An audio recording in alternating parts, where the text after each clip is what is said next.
crois que c'était début mars. On a eu une idée un peu farfelue comme on a déjà eu des milliers. Et je pensais pas qu'il le ferait. C'est un peu dur de revenir sur cette histoire. Putain, ça fait 15 ans qu'on vit ensemble. Est-ce que t'es obligé de te détériorer comme ça, en faisant un truc en plus? C'était le 3 mars, je crois, lundi 3 mars. On avait un tournage du coup pour notre chaîne YouTube et de suite j'ai su que j'avais un pressentiment, je pensais que ça allait pas se passer comme c'était prévu. Avec mes potes, du coup, on a construit une machine de tatou comme on fait en prison, une petite cuillère, un moteur. Franchement, sur le papier, l'idée avait l'air trop bien, quoi, et ça allait marcher, on était persuadés que ça allait marcher. Ouais, bah c'est là que tout a dérapé.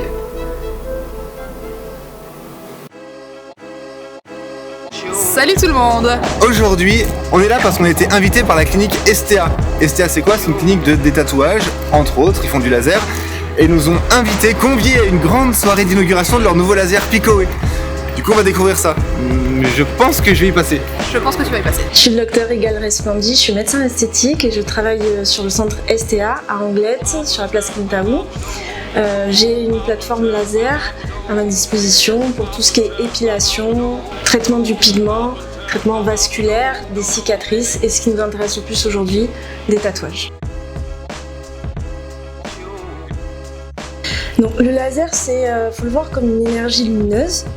Et ça va être absorbé vraiment de façon très spécifique aujourd'hui avec les dernières machines par le pigment du tatouage. Ce pigment va se fragmenter sous cette énergie et se transformer en particules microscopiques qui vont être accessibles aux cellules de la peau, aux cellules de défense de notre peau, qui ensuite éliminent le pigment et le tatouage. Alors on commence tout le temps par une première consultation médicale qui est très importante pour moi parce que dans le plan de traitement, ça me permet déjà de vérifier qu'il n'y a pas de contre-indication au traitement. Ça me permet de reprendre avec le patient ce qui se passe en séance, comment ça se passe au niveau du laser, d'aborder un sujet qui peut être appréhendé comme la gestion de la douleur. Parce que je suis plein de tatous mais je suis douillé quand même. Ah oui. Ça fait pas mal le laser, c'est ça.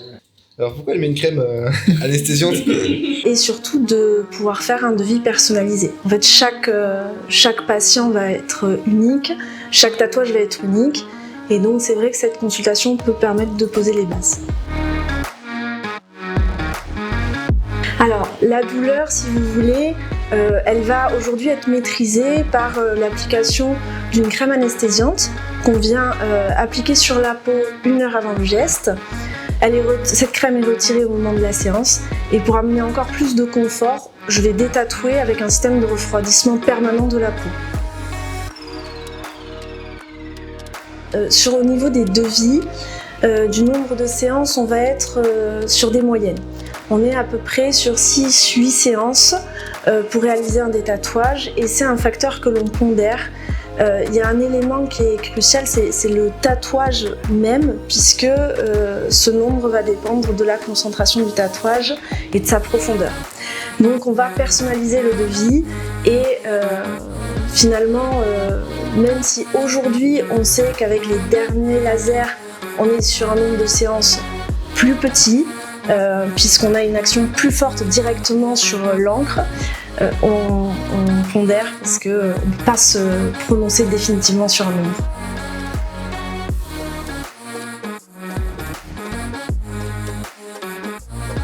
Environ 6 à 8 semaines, on pourrait se refaire tatouer. La cicatrisation, elle est assez rapide.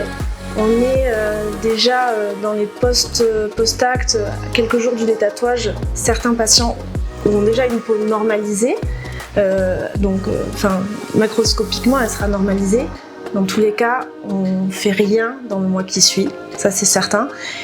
Et du coup, pour se mettre en sécurité, je dirais 6 à 8 semaines. Jusqu'ici, il y avait certaines couleurs qui étaient très difficiles d'accès, le bleu et le vert.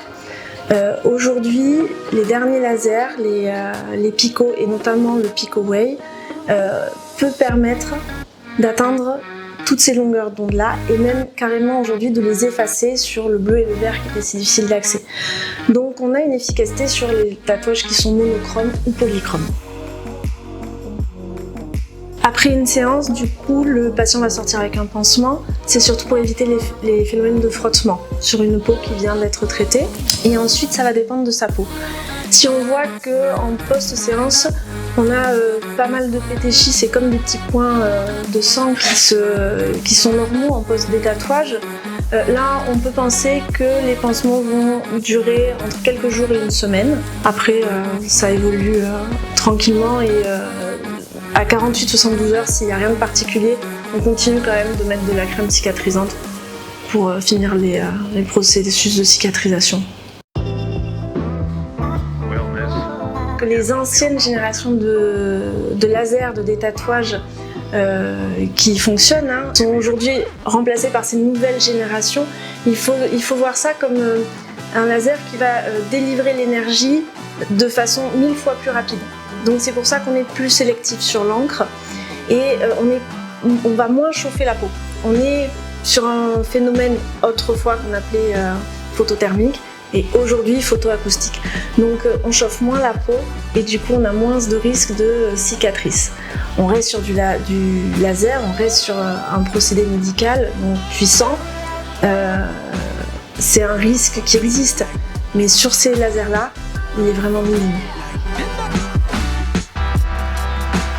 Pas encore. Après, peut-être que vous me convaincrez ce soir. C'est le docteur Rigal Resplendi qui nous accueille ce soir. Je la refais.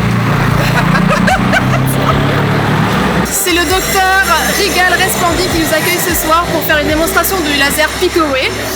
J'espère que ça va vous plaire. Je crois qu'il y a des petits fours et un cocktail surtout.